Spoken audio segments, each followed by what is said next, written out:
You wanted to speak to me? Ah, yes, I do. Today? Today is not the first of the month yet, Mr. Croxton. No, it is Christmas Eve, and it will depend on you, Mrs. Elma, on what kind of Christmas you're going to What spend. do you mean?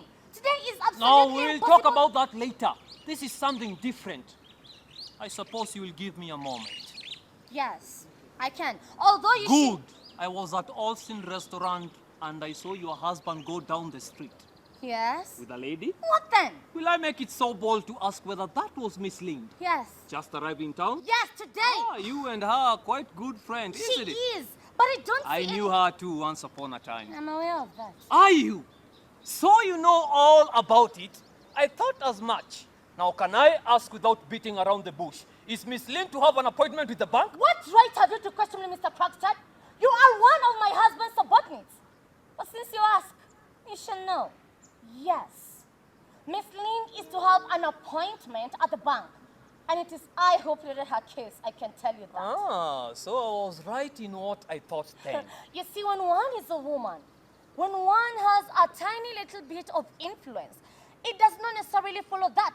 But when one is in a subordinate position as yours, you should be very careful not to offend anyone. Who has influence? Exactly. Mrs. Elma, will you be so bold as to use your influence on my behalf? What do you mean? I mean, will you be so good as to see that I do not lose my subordinate position at the bank? What do you mean? Who proposes to have your Oh, post there taken is away no from you? necessity to hold up the pretense of ignorance. I quite understand that your friend is not anxious to rub her shoulders with me. And I quite understand whom I have to thank for having been turned off. But Mr. Croxton... Very likely, but the time has come for me to ask you to use your influence to prevent that. But, Mr. Croxton, I have no kind of influence. Haven't you?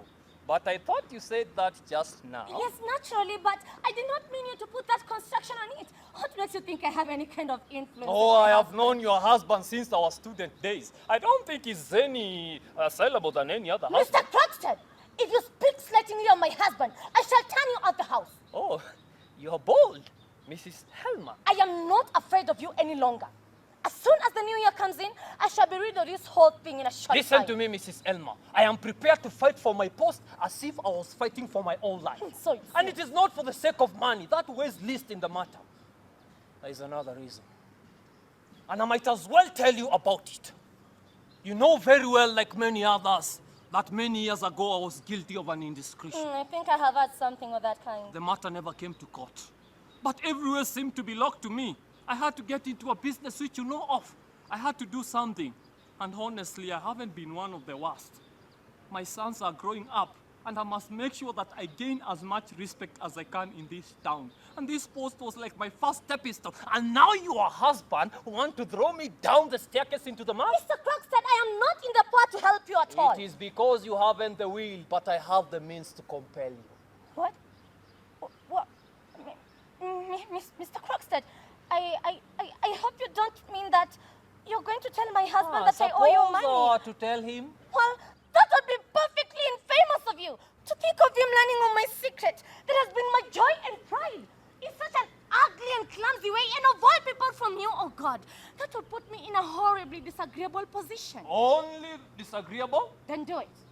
Do it, Mr. Croxton. It will only be worse for you because my husband is going to see what a blackguard you are, and you certainly won't keep your I post asked there. you if it was only a disagreeable scene that you're afraid of at home. Mr. Croxton, if my husband does get to know that I owe you money, he's of course going to pay you what he's still owing, and then he won't have anything to do with you any longer. Listen to me, Mrs. Elmer. Either you have a bad memory or you know very little about business. But I'll be very obliged to remind you of a few details. What do you mean? When your husband was ill, you came to borrow 250 pounds. Well, I didn't know who else to go I to. promised to get you the amount. Yes. I promised to get you the amount on certain conditions. Your mind seemed to be occupied with your husband's illness, and you are so anxious to go on that journey such that you paid no attention to the conditions of our bargain. And it will not be amiss if I remind you of those conditions. Now, I promised to get you the amount on a security bond which I drew up. And which I signed. Good. Now, down your signature, there are a few lines constituting your father's surety for the money, which your father should have signed. Should? He did sign. He signed them. I had left the date blank. That is to ascertain that your father himself should have inserted the date on the day he did sign the papers. Do you remember? Yes, I think I remember something of that kind. And I gave you this bond to send it to your father by post, Yes. which you naturally did because 5 or 6 days afterwards, you brought back the bond with your father's signature and I gave you the money. And have been typing it off regularly. Well, fairly so, yes. But to come to the point of matter, that must have been a very trying time for you, Mrs. Helmer. Indeed it was. Your father was very ill He was very near his end. and died soon afterwards. Yes. Mrs. Elmer, can you by any chance remember the day that your father died and on what month, I mean? Well, Papa died on 21st of October. That is correct. I can ascertain that. But Mrs. Elmer, there is a discrepancy which I cannot account for. What? What discrepancy? What do you mean? The discrepancy itself consists that your father signed this bond 3 days after his death. No, I don't understand. What do you mean? I don't understand. Come on, Mrs. Elmer. Your father died on 29th of September. But look here. Your father has dated his signature 2nd of October. It is a discrepancy, isn't it? Can you explain that? And it is quite a remarkable thing that the word 2nd of October as well as the year are not written in your father's handwriting, but one of which I know of. Of course. Of course. It can be explained. Your father might have forgotten to date his signature and someone else did it for him haphazard before he knew of his death. Well, there is no harm in that. The name itself, I suppose it is genuine, Mrs. Elmer. It was your father who signed this bond. No, it was I who wrote down Papa's name. Are you aware that that is a dangerous confession? In what way? Mr. Croxton, you're going to get your money soon. Mrs. Elmer, let me ask you a question. Why did you not send these papers to your father? It was impossible. It was impossible. If I had to ask for Papa's signature, I would have to explain what the money was being used for. And with him so ill, I could not tell him what a dangerous condition my husband's life was in. It was impossible. Then it would have been better if you had given up this trip to abroad No, after all. that is impossible. Huh? That trip was to save my husband's life. And- I could not give that up. It was impossible. And were you aware that you are committing a fraud on me? No, I could not take you into account. Oh God, I could not bear you. You put so many difficulties on my way. Even if you knew what a dangerous condition my husband's life was Mrs. in. Alma, it is evident that you do not understand what it is that you're guilty of. But I can tell you one thing. The fault that has cost me my reputation is nothing more or nothing worse than what you've Oh, done. you want to make me believe that you can run a risk to save your wife's life? The law does not care about motives. Then it must be a very foolish law. Foolish or not, it is still the law and you'll be judged if I was to produce these papers in court. I don't believe this. I don't believe this. Is a daughter not allowed to save her dying father and that yet care? Is the wife not allowed to save her husband's life? Mr. Croxton, I don't know much about the law, but I do know that there are laws permitting such things. Don't you know of these laws? You who are a lawyer, you must be a very poor lawyer, Mr. Croxton, Mr. Poor lawyer. Maybe. But in matters of business that you and I had, that I surely understand. Very well then, Mrs. Elmer. Do as you please. But let me tell you one thing, Mrs. Elmer. If I lose my position a second time, you are losing yours with me. You're going down with me.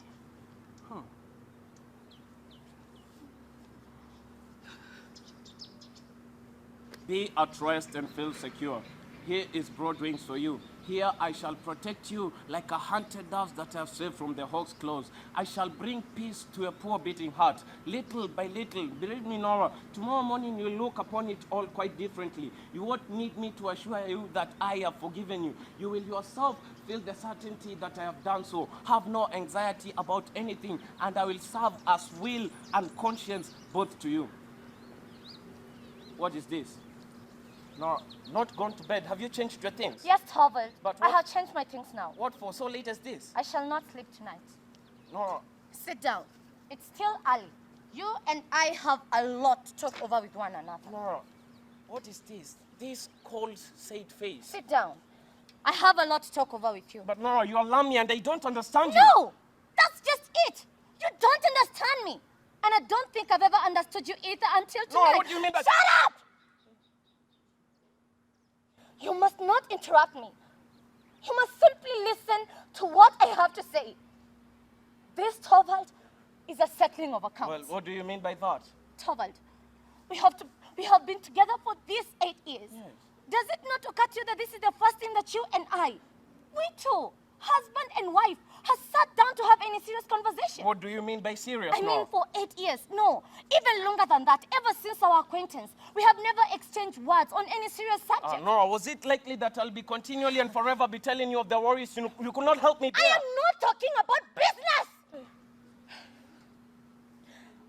I am simply saying that we two, we have never sat down together to try and get to the bottom of anything. But my dear Nora, will it have been any good to you? No, that's just it. You don't understand me. I have been greatly wronged, Torvald. First by you, and then by Papa. What? Nora, by us too. But who have loved you better than anyone else in the world? You have never loved me. You have only thought it pleasant to be in love with me. Nora, what are you saying? It's perfectly true, Torvald. No. When I was at home, Papa said his opinions on everything. So I ended up having the same opinions as him. And if I differed, I concealed that fact because I knew he would never like it. He called me his doll child and played with me just like I played with my dolls. And then when I came here to live with you, What sort of an expression is that to use about our marriage? I mean that I was simply transferred from Papa's hands into your hands. Torvald, you arranged everything according to your own taste. So I ended up having the same trust as you. I don't know. Sometimes I think one, or sometimes the other. You know, looking back, it seems to me that I have been living here like a poor woman. Simply from hand to mouth. Torvald, I have merely existed to perform tricks for you. And you yourself, you'd have it so. You and Papa have committed a great sin upon my life. It is your fault, Torvald. It is your fault that I've made nothing out of my life. Oh, how ungrateful you are, Nora. Have you not been happy here? No. Have you not? I've never been happy. Not happy? I've never been happy, Not at Torvald. all? I Not thought happy? I was, but it has never really been so. Not happy? Holy Mary. Torvald, our home has been nothing but a playroom. Here I have been your doll wife. Just like at home, I was Papa's doll child. And here the children are my dolls. I think it's great fun when you play with me. Just like they think it's great fun when I play with them. That is what our marriage has simply been, Torvald. Okay, but Nora, for the future, it shall be different. I promise you, from the future, from to now on, playtime shall be over and lesson time shall begin. Lesson time for whom? Me or the children? Both yours and the children's, my darling Nora. Alas, Torvald, you are not the man to educate me into being a proper wife for you. Yeah, and you can say that. And how am I being treated to bring them up? Nora! Didn't you just say that, just right now, that you dare not trust me to bring them up? In a moment of anger, but why do you pay any heed to You're that? perfectly right. I am not fit for the task. There is another task I have to undertake first, and that is to educate myself. And you are not the man to help me in doing that. I must do that by myself. And that is why I'm going to leave you now. What do you say? Yes, Torvald. No. I must stand by myself if I'm quite to understand myself. And it is for the same reason that I'm not going to stay with you any longer. No. I shall go away from here now. I'm sure Christine will take me in for the night. I won't allow it. Nora, I forbid you. I forbid you. There is no use forbidding me. There's no use forbidding me, Torvald. What sort of madness is this? And tomorrow I shall go home. And I mean to my old home. It will be easier for me there to find something to do. Oh, you blind, foolish woman. I need to try and get some sense, Torvald. Nora, to desert your home. Nora, to desert your husband and your children, and you don't consider what people will say. I don't consider that at all. I only consider what is necessary for me. Nora, it's shocking. This is how you neglect your most sacred duties. And what do you consider as my most sacred duties? Oh, do I really need to tell you that? Aren't they your duties to your husband and children? I have other duties, just as sacred as Oh, that. those you have not. And what duties could those be? Duties to myself. Before all else, you are a wife and a mother. I don't believe in that anymore. But I believe that above all else, I am a reasonable human being. Or at least I must try and be. Look here, Torvald. I know that most people will think that you're right, and that views of this kind are only found in books. But I am no longer content with what most people think or what is found in the books. All I know is that I have to try and understand everything by myself. And that's why I'm not going to stay with you here any longer. No, can you not understand your own place in your own home? Have you no reliable guide to such matters as that? Have you no religion? I'm afraid, Torvald, I don't know what religion is. It's shocking. This is unheard of in a girl of your age. But if religion cannot lead you aright, let me try and awaken your sense. I suppose you have moral sense. Or am I to think you have none? I don't know.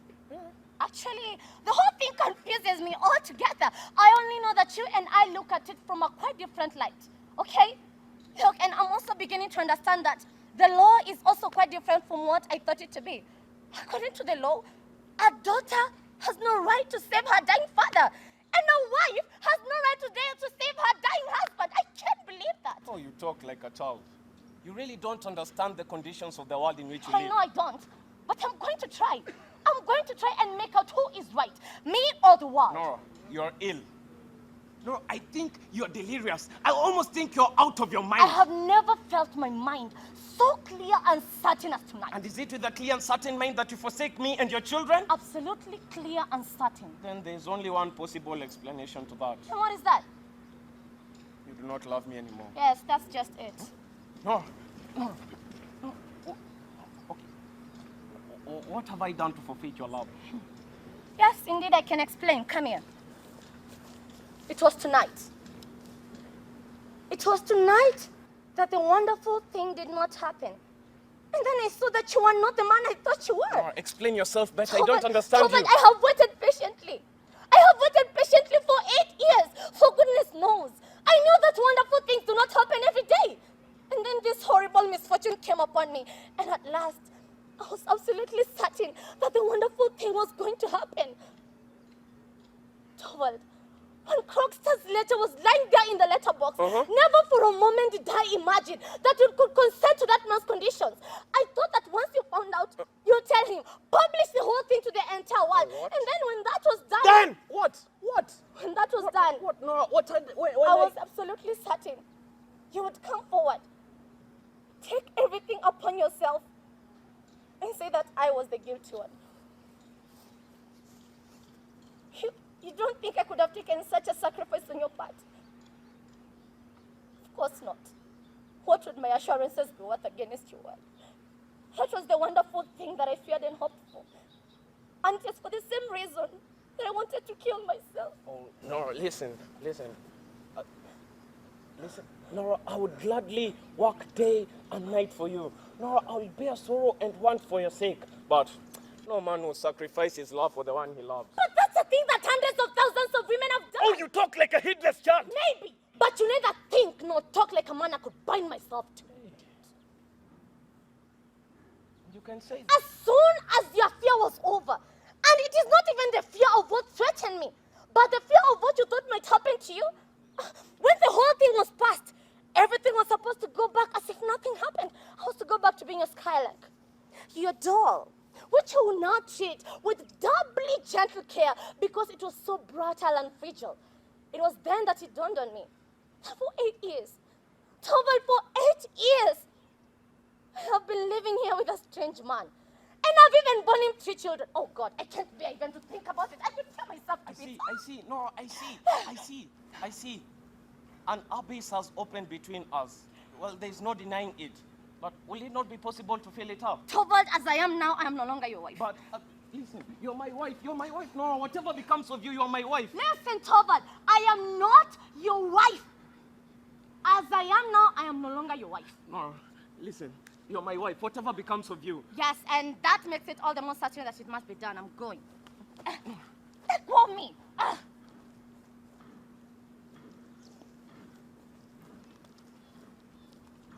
Well, you can keep the house to yourself.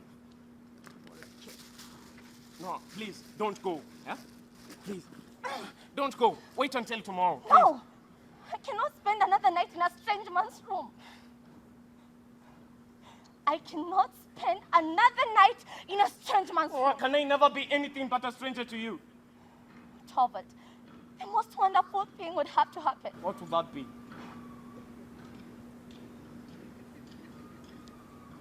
Listen, Tobal.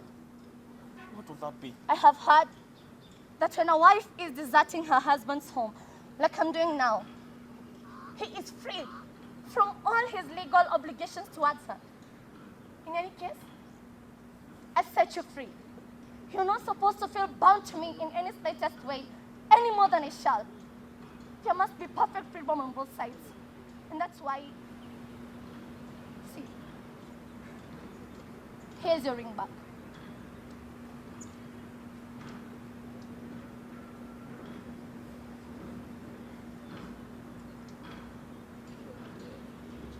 Now give me back mine. That's true? That's true.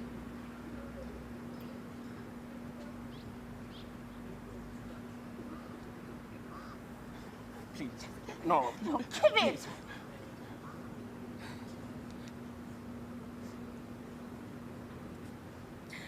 Now it's over. I'll put the keys over there, and the maids know everything about this house. Even better than I do. Tomorrow after I'm gone, Christine will come and pack up everything that I came with from my old home. And I will have them sent after me. All over. Nora, all over. Shall you never think about me again? Nora, shall you never think about me again? I know I shall oftenly think about you. And this house and the children. Well, may I write to you? No, But no, don't. At least let me send you something. No, Let me help you if in once. I cannot accept anything from a stranger. Nora, can I never be anything but a stranger to you? The most wonderful thing of all would have to happen. Tell me, what is that? Our lives. What is that? So, but our lives will have to be so changed. So change that what? So change that what? No. What am I even talking about? I don't even believe in wonderful things No, happening please, anymore. so tell me, so change that what? So change that what? Our lives will have to be so... Let go of me! Our lives will have to be so changed that our real life together would be a real wedlock. Goodbye, Tobal.